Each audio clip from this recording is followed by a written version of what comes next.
Game! Game po! Woo! May pa ng pamilya! Ano? Pagtarin na natin.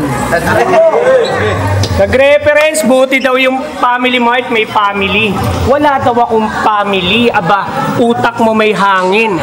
Baka nakakalimutan mo, last month kaka-family feud lang namin. Ano ba naman yan, Yoso? Yun na ba yun? Ang lambot mo!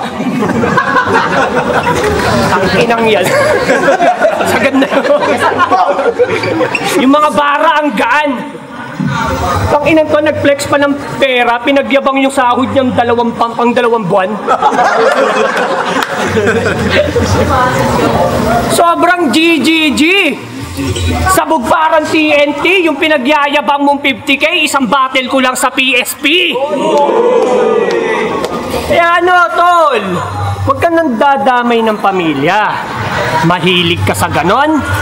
Walang damayan ng pamilya. Pero bakit ka nang gaganon? Pwes yung mga ginagawa mo, sa'yo naman natin ituon.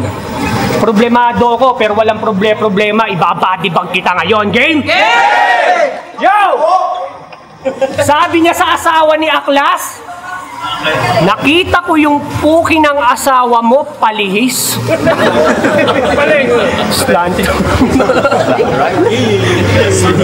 Nakakataranta, Chong. Yung ginagawa mo sa battle, parang mukha ng misis mo.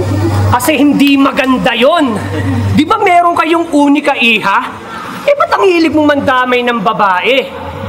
Puro kababuyan, kanyang ganap. Pues bilang karma, babalik yan sa babae mong anak, kupal. Sa mga katulad niyang mahilig mandamay, hindi ako magpipigil dyan. Ito'y Bin Laden magpasabog, patay-patay sibilyan. Di ba meron kang unika iha? Di ba? Pero di mo yan pwedeng iyabang. Nung nakita ko yung anak niya, ang cute. Kamukha siya ni Alan. Kaya nga yung anak nito kulang sa atensyon. Paano yung airpot niya? Olat. Madalas ka daw tinatawagan. Di mo sinasagot, palaging gobas. Tapos pag bumabattle, matik overtime, pues diyan ka matotodas. Ano feeling na overtime ka sa battle, pero sa anak mo wala kang oras?